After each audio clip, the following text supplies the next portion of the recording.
So now I'm going to start and introduce our speakers today. We're very fortunate in having Ed Collins, who is the international representative for the International Brotherhood of Electrical Workers and the Executive Vice President at Large for the Massachusetts AFL-CIO. He was a rank and file member, IBEW member from 1966 to 1973. He then became the business manager for Local 455, and then he became a representative to the International Union, and he's been a state federation, Massachusetts State AFL-CIO Federation officer since 1985. He's also the past co-chair of the Massachusetts MassCOSH board. And our second speaker is going to be Tolle Graham, who is an occupational health and environmental trainer and organizer at MassCOSH, which stands for the Massachusetts Coalition for Occupational Safety and Health.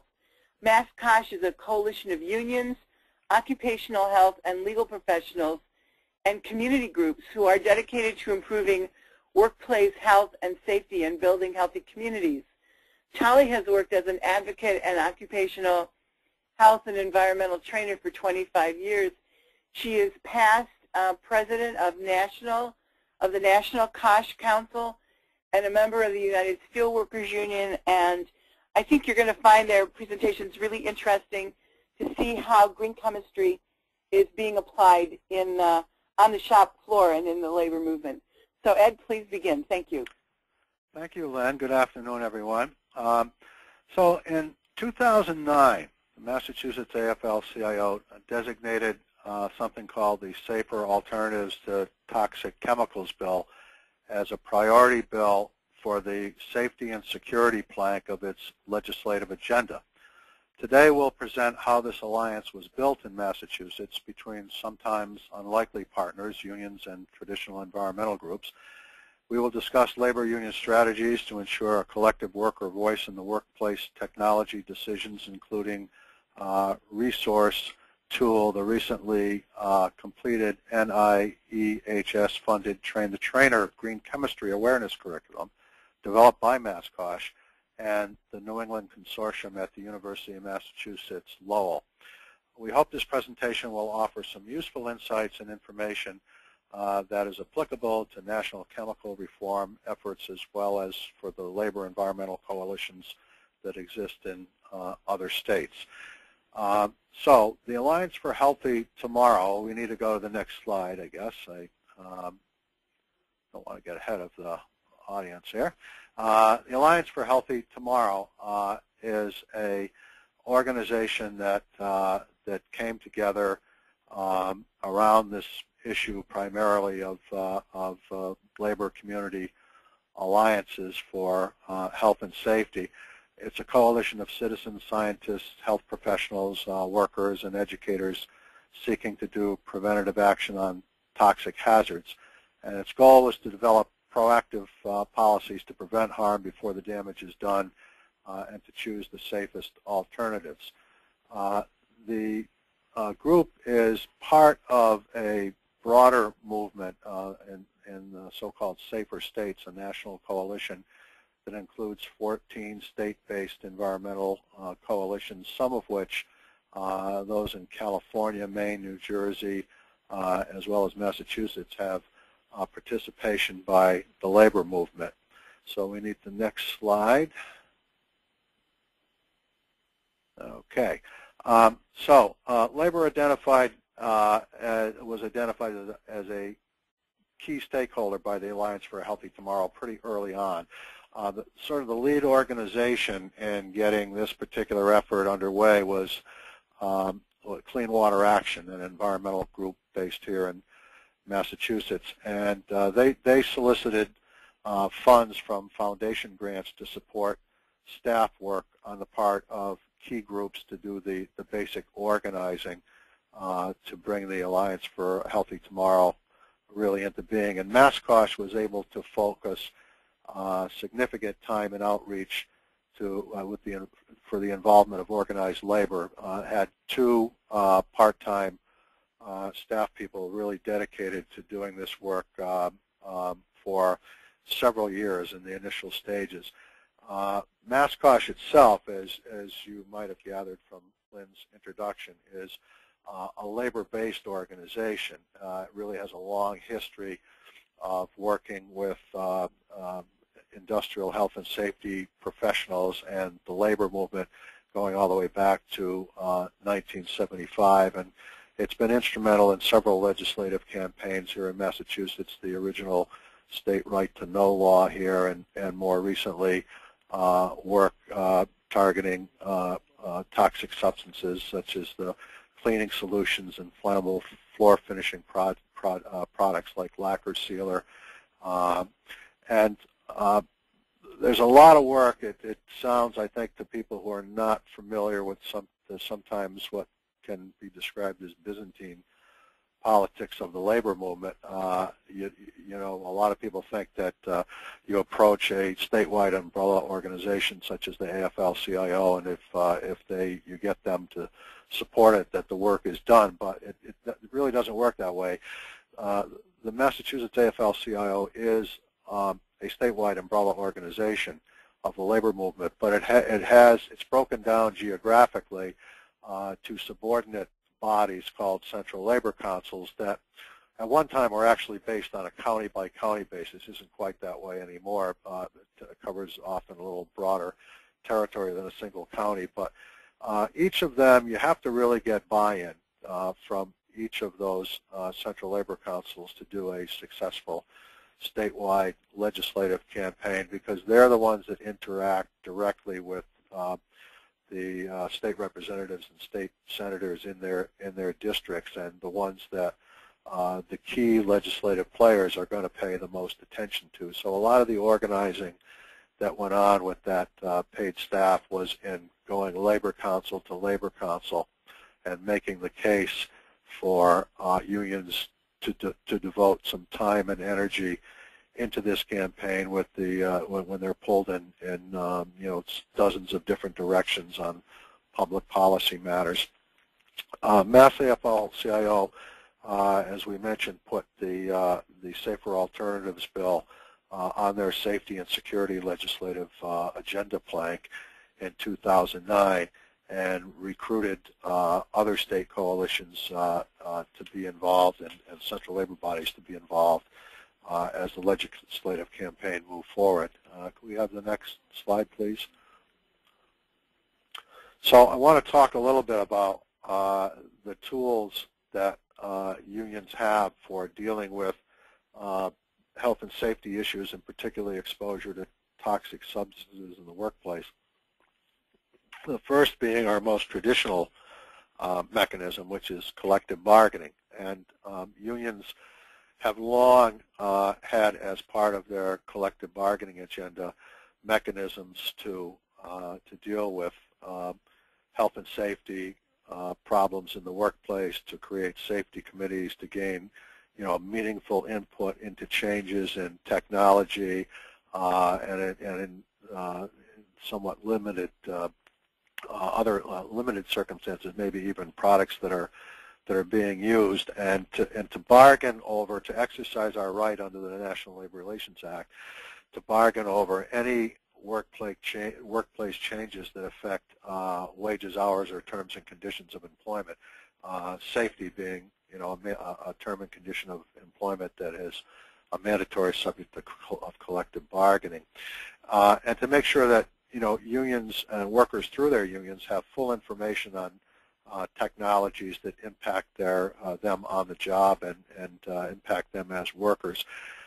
Something that I'll spend a couple of minutes talking about is the right of unions to have independent analysis of technologies, work processes, and other you know, matters that impact on worker health and safety. This is, well, it's not new anymore, but you know, 20 years ago, this was a fairly cutting-edge area of labor law, and actually the local union that I used to be the business manager of, Local 455 in Springfield, Massachusetts, was involved in what is still, I think, the leading case before the National Labor Relations Board that established the right of unions to bring their own independent industrial hygienist or other safety and health professional into a workplace, even over an employer's objections, to analyze safety and health conditions and exposures to toxic substances. And the case actually arose around a noise issue, an excessive noise issue.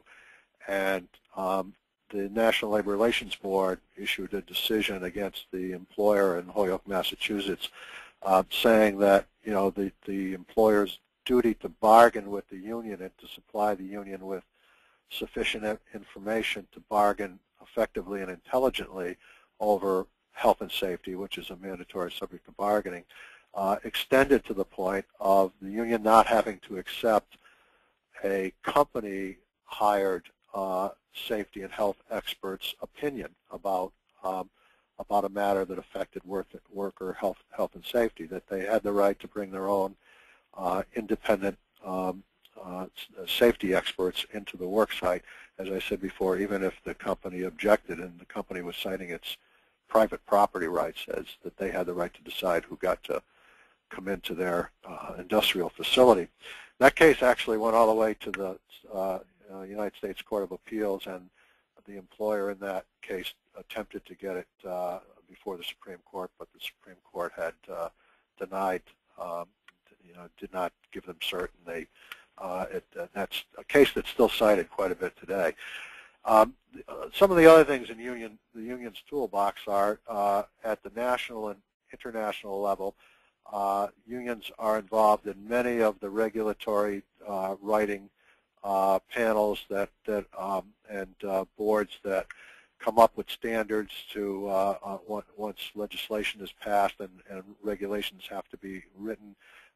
Unions from the industries that are most effective, particularly in Democratic administrations, but in Republican administrations as well, almost always have some seats at the table to help influence how those regulations are going to look before they're adopted.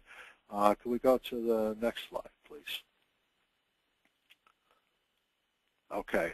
Labor priorities became AHT priorities, and that was largely as a result of the work of the Labor Advisory Committee that was formed fairly early on by AHT, mainly because the unions, as part of being as a sort of a condition of being part of the coalition, felt that they really needed a voice for a mechanism by which the unions that were involved met independently and discussed policy issues and came to a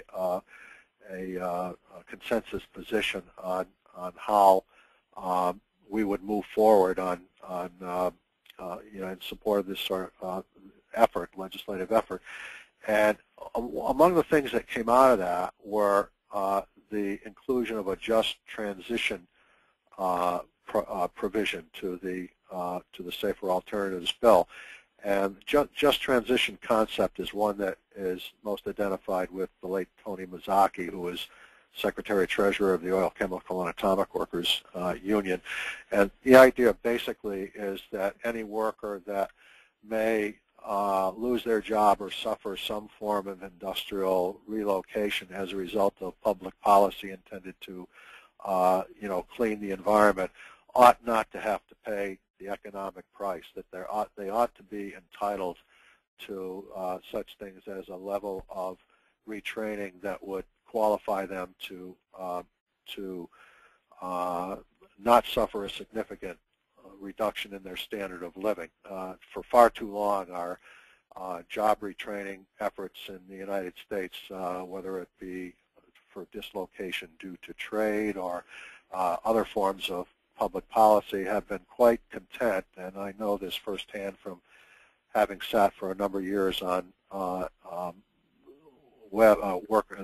employment boards that handle retraining funds that come from the federal government, that if they are able to achieve a 60 or 70% reemployment at 60 to 70% of the former wage, they consider that a success. Well, we didn't consider that a success, and we felt that there was a need in any legislation that we were going to support in Massachusetts to do better by the people whose livelihoods were going to be possibly called into question or downgraded as a result of some of the change. Now, this became sort of a problem in a sense for us in a number of ways in dealing with this, because on the one hand, the Safer Alternatives Bill that we were lobbying for, we were saying would cause an absolute minimum of economic dislocation, because it was not a bill that simply mandated that we ban substances or, go find a substitute for a toxic substance without regard to the economic impact. In fact, the economic impact of doing the substitution was an important factor in the state determining whether or not to push a particular industry to move forward and substitute. And the bill did permit, you went on a use-by-use basis, so that it might be that there's a fairly simple substitute for a toxic chemical in one industry that simply wouldn't be a fit for another, and so you could have different results with the economic impact being weighed as part of it.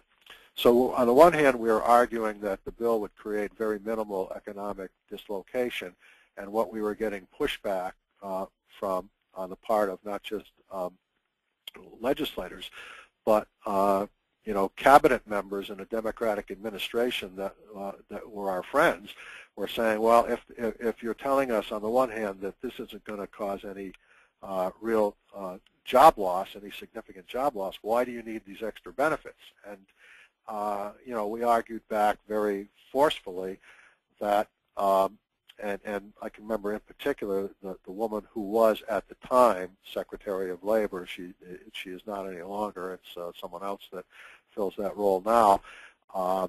But I remember arguing back that, look, we were trying to establish a point here, and precisely because we don't expect there to be any significant job loss as a result of enactment of the bill, it's not going to cost the state very much to set a very high benchmark for how we should deal with such matters in general when we pursue public policies that result in industrial dislocation of workers. That this was a freebie, if you will. This was an opportunity for state government to lay down a marker on what the right way was to treat dislocated workers when we're creating new public policy that has the potential to cause industrial dislocation, but it's one where it would be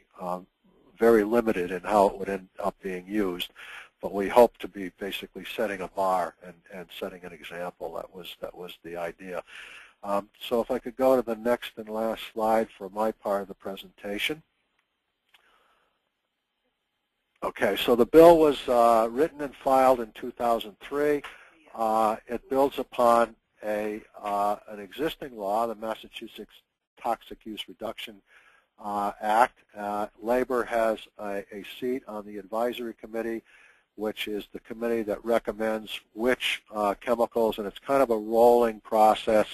You would start out with a fairly limited list of about 10 of the worst actors, and there's a process by which additional chemicals can be added as time goes on. And Labor has as I say, a seat on that board that considers what the next targets would be. It provides for technical assistance grants for the impact of chemical substitution on companies and on workers, independent technical support to assist companies in analyzing other technologies or processes or changes in the way work is organized in order to effectuate a just transition. And I think I probably used more than the time that I was allotted already, so I'm going to bring my part of it to an end and ask, oh, I guess I should mention to you that the bill actually has passed in the last session, the Massachusetts Senate, but it has not passed the House yet.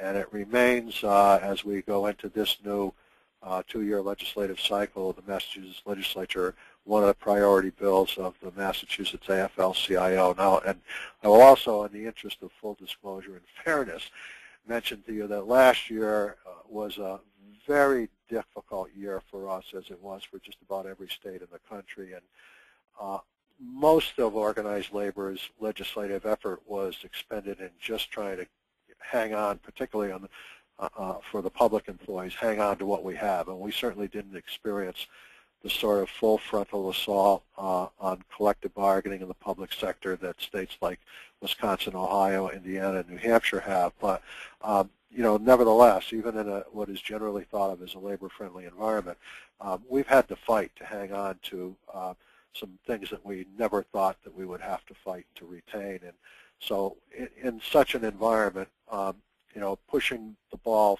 forward takes a back seat to hanging on to what you have. But we're going to be back this year with it. Again, it is still a priority bill for the Massachusetts AFL-CIO. So at this point, I think I should turn it over to Tolle to talk about her part of the program. Okay, thank you, Ed. So this is Tolle Graham from MassCOSH, and I want to introduce a green chemistry train-the-trainer curriculum that we developed as another tool and resource to build this awareness around green chemistry and to help foster, strengthen these labor environmental health coalitions. So we were very lucky to have one of our colleagues at UMass Lowell New England Consortium, particularly Craig Slayton, who succeeded in receiving this NIEHS training grant for the Train the Trainer curriculum. I was, at MassCOSH, coordinated the development of the curriculum with a great team that I just want to do some quick acknowledgments. Joel Tickner from the Lowell Center for Sustainable Production and his former colleague Melissa Coffin, Amy Cannon from Beyond Benign Foundation, and Tom Esterbrook, who's a TNEC trainer and union activist from UMass Lowell. And I also want to acknowledge and thank the Tony Mazzocchi Center for Safety, Health, and the Environment Education Center. It's a project of the United Steelworkers and the Labor Institute for allowing us to use and modify portions of their green chemistry, green jobs, green health curriculum. Next slide, please.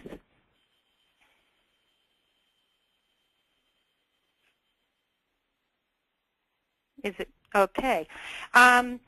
So goals. This was a 4-hour train-the-trainer curriculum for labor and environmental health activists.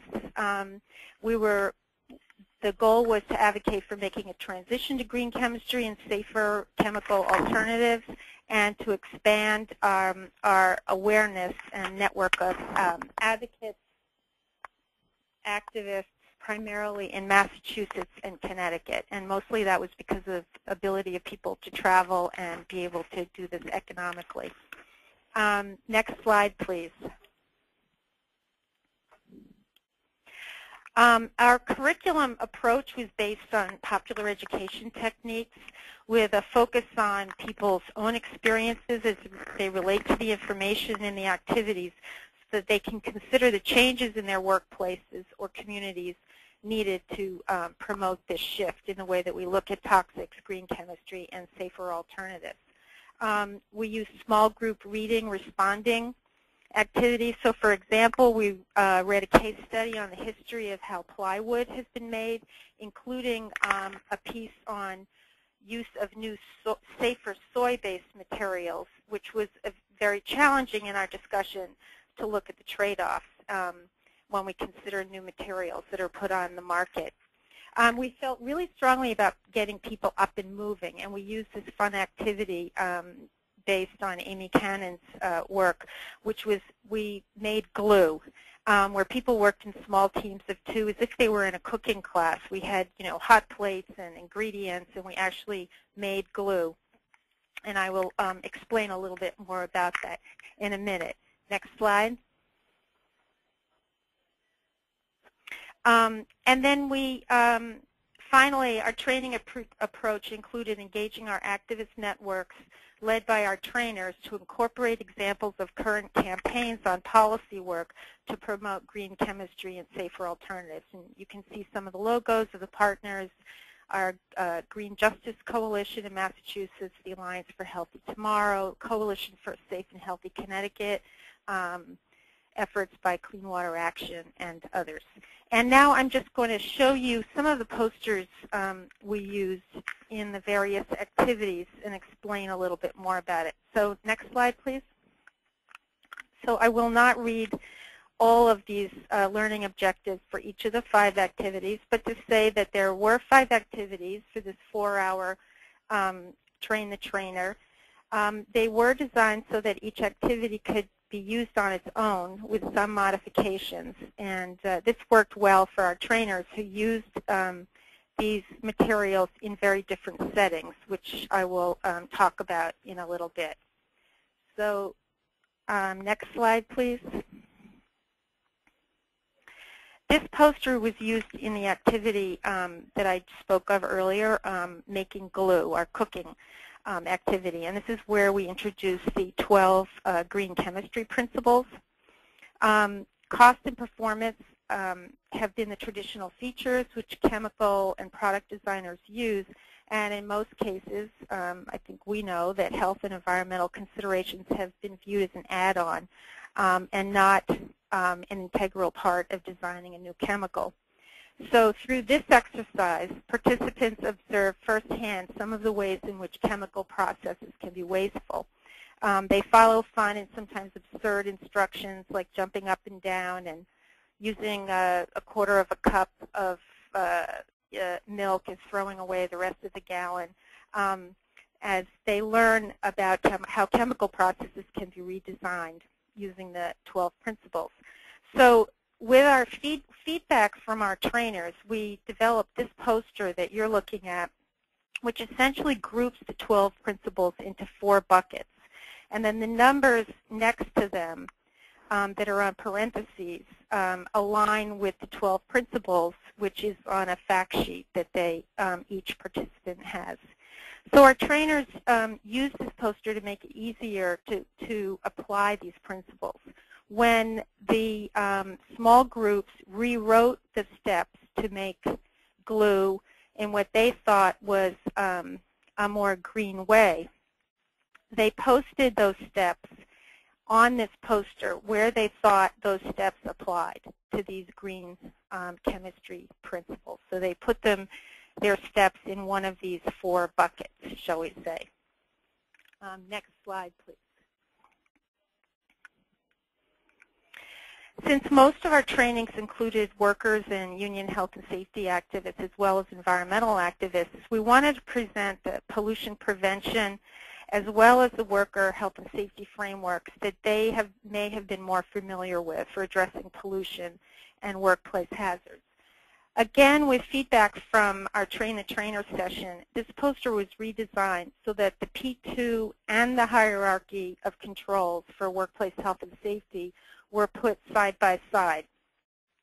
And we thought that this was a very important piece of our training because we had to sort of challenge ourselves to sort of look at this as a total combined approach as opposed to one or the other. After participants were introduced to the 12 green chemistry principles, we put this poster up next to the poster that had the 4 buckets of the green chemistry principles. And then we basically asked, how do the green chemistry principles fit in these frameworks? And then if there is time, as I said, these trainings were modified by our trainers, we would ask people to move their sticky notes from the buckets, the 12 green principles, and see where it would fit on this hierarchy poster to make it a little bit more real. Again, our training method focused on using participants' own experience and then reflecting on how the newer information that is the green chemistry principles, fits, enhances, or changes their usual approach to environmental health and safety. Next slide, please. The next two slides are our final examples of posters developed for our training. And they are pasted together. It's very hard in a PowerPoint presentation to see this. It was really a large sort of mural-sized poster on the wall.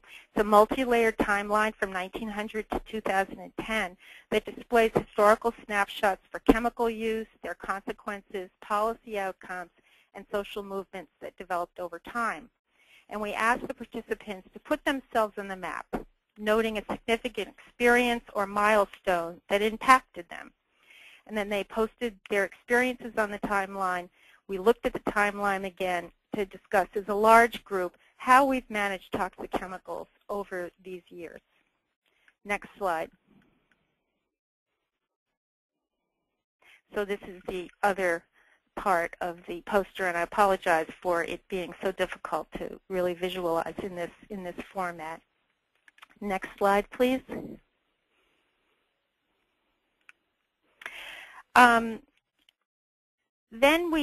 These were just a few of the reflections that we pulled out, and you can see that some of them go way back to when someone was a 5-year-old picking up a dead fish in Lake Erie, all the way to someone who got sick at work themselves, or had an understanding of involved in a campaign where there was a solvent contaminating the groundwater in their hometown when they were in high school. So we moved from basically talking about people's own experiences to what are some of the solutions or ways to take action.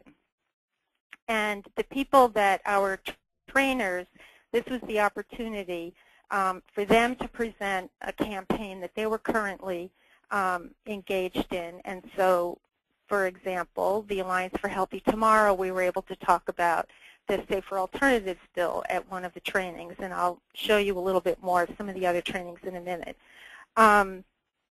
But we wanted to get people to really start to think about what would they do and how could they get involved. Next slide, please. So here are some of the examples of groups who hosted the trainings. And we had janitors from 1199 at a hospital in Connecticut. Many had been involved in green cleaning programs and had health and safety backgrounds. But this was a way to build awareness about this new concept. We had high school students trained. We modified the curriculum in Boston through the Green Justice Coalition to look specifically at some of the materials that are being used in weatherizing residences and the issue about the foam hazards of the foam insulation and other greener products in building materials. And finally, most recently, we did this training for the National Health and Safety Summit that the COSH organized this past fall. Last slide, please. This last slide is just a little bit of feedback from some of the evaluations from the training. And as you see, they are also, some of them very personal and some of them moving people towards action. And we have the, let me see, I should have put this on the slides, and perhaps we can do this afterwards on the website.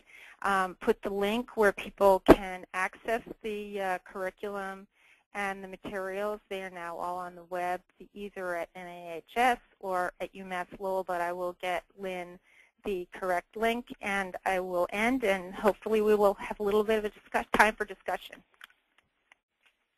Thank you so much, Ed and Tolle. I thought that was really interesting, and I want to open it now for questions and comments. Feel free to just jump right in, raise your hand, and type your questions. So I'm very interested in hearing about how how different unions have been responding to this. And is there, are unions in some industries more interested than in others? And how has that been approached in terms of, interesting different unions in different sectors? Well, the short answer is yes. Industries and unions in some industries are more interested than others, and the other thing that goes right along with that is unions in some industries are more deeply concerned and anxious about this type of a legislative initiative than are others. And it's probably not a big surprise that unions who see very little or perhaps even no impact on the livelihoods of their members are much easier to get on board to support it than those where there is a perceived negative impact. But it's really the whole thing has been a very interesting and really terrific process from my point of view, from both sides, from the labor side and from the environmental community side. From the union side, being able to assure unions that to assuage most of their deepest concerns anyway. I won't say that we were always successful in addressing everything, but because even leaders, even when you get union leaders to a point where they can see that this makes sense and it's the right thing to do, they are political animals. They have to be elected. People at the local union level have to be elected. And when the employer that their members work for is still not on board, and when employers do come on board, it's usually a long time after the unions have, they can very easily rattle membership to the point where it puts political pressure on local union leaders to not to be as strident and bold about moving forward with something that they themselves have been convinced is the thing to do. So that's kind of a tricky, tricky business, and you have to deal with it, leader by leader, union by union, industry by industry. But on the other side of it, I think what I am heartened by is that over the years that we've been trying to do this, I think within a large part of the environmental community, certainly not everyone, but in a large part, I think we've been able to bring about a much broader understanding of the economic insecurity that many environmental initiatives present to organized workers, and why, at least at the beginning, they may react the way they do to new environmental initiatives. And also, I think we've done a lot of work in trying to get people to understand,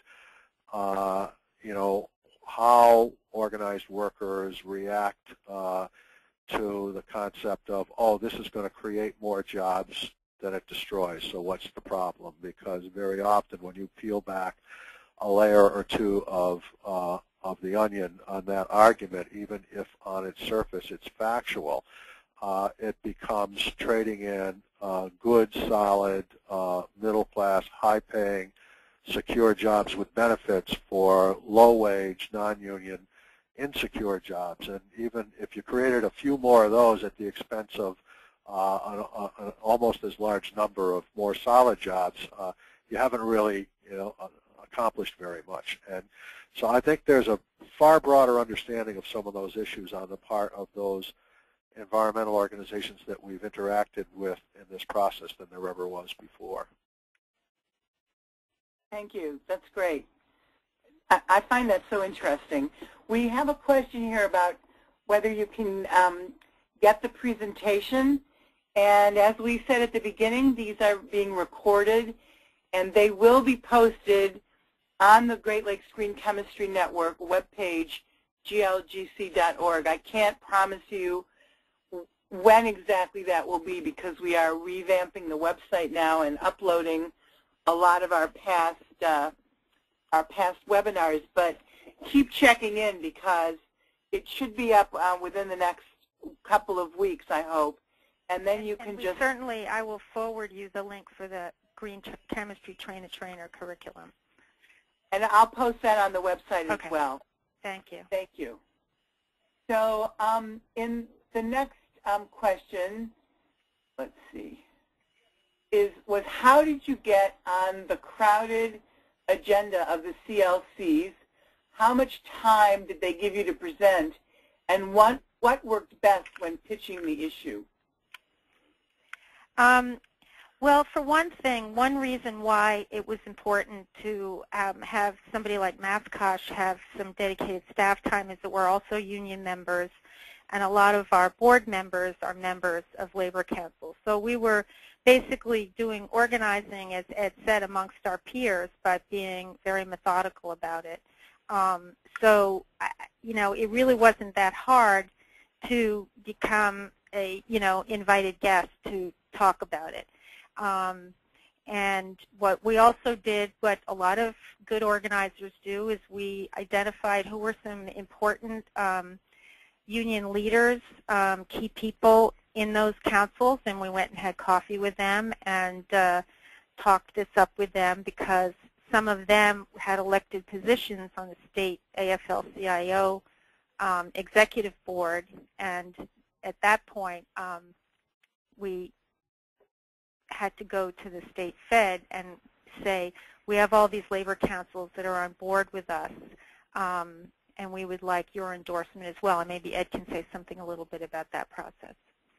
Yeah, I mean, actually, Tolle described it quite well, and we also had, some significant buy-in from the top leadership of the Massachusetts AFL-CIO fairly early on. But it's a large board. There are 52 members on the statewide AFL-CIO board, and within that group, there certainly were people who were reluctant and a little bit anxious about the whole process. So building it, Central Labor Council by Central Labor Council by Central Labor Council, and taking the time it took to do that over a period of many months, we made sure that when it did, and I left out a step actually, that the Massachusetts AFL-CIO has a annual education conference that's about 2.5 days, right at the early summer,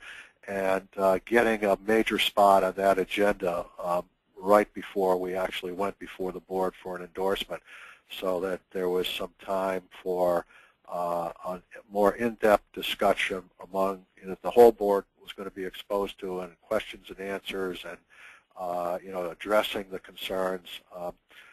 Basically made a big difference in getting board. And once you get them on board, basically when you have to go back every year to try to keep it the emphasis on it, like most things, once you've won the argument, usually it's not controversial.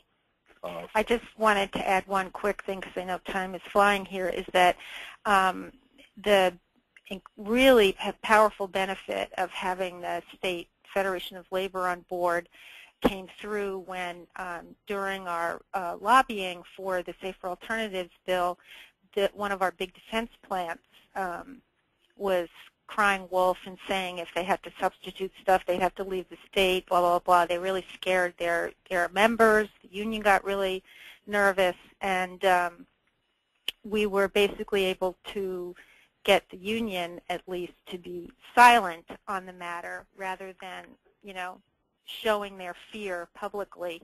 And we actually ended up negotiating a sidebar that defense plants would be exempt at this point from the bill. But it just sort of gives you an example of some of the political involvement that's really necessary. I just want to make sure that everybody knows that a CLC is a Central Labor Council. So the next question, I have 2 more questions, so I'm going to rush to try to get them in. The next question is from Dorothy, who says, I was struck by how the triangle you used to bring together pollution prevention and the hierarchy of controls doesn't mention prevention. As you know, I've been trying to get the word included in how we talk about fixing hazards and to emphasize solutions that really do prevent them, like green chemistry. What thoughts do you have about how we try to talk more about prevention so that it's easier to talk about green chemistry and similar kinds of solutions given the multiple audiences?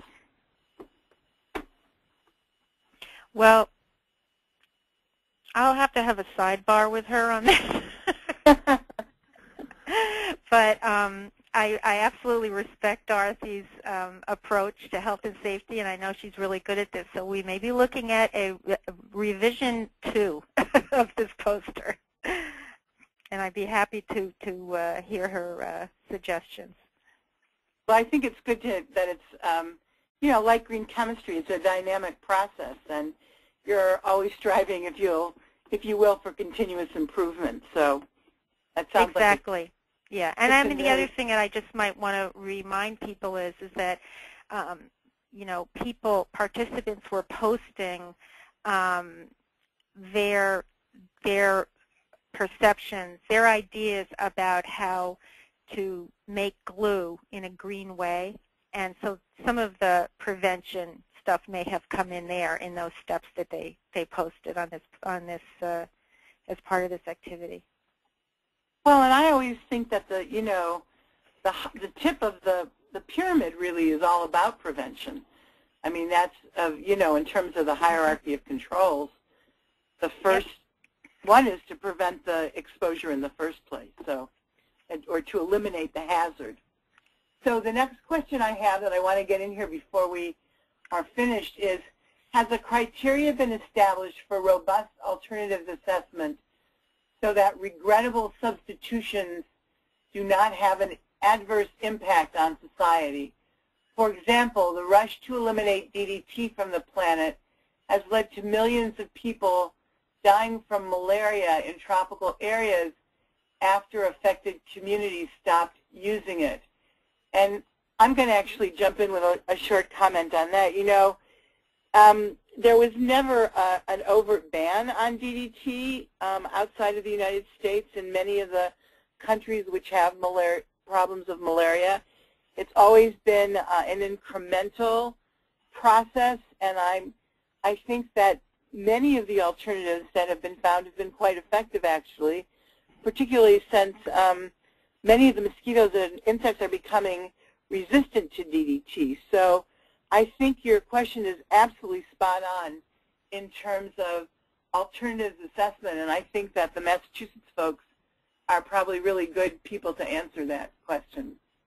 I guess I would comment on it in terms of the Safer Alternatives bill and the way it was drafted, and I think we tried to do this in a way that recognized that none of us are as smart as we at times think we are, and that there are going to be, and that's why the approach was flexible. The approach was, you know, substitute perhaps in industry A but not industry B because there were different consequences, but it also provided for an ongoing kind of dynamic process where if unintended consequences are uncovered, you know, it's not what our opponents tried to paint it, that we wanted to come out and put a list of substances on the hit list, and then that was it, and devil take the hindmost.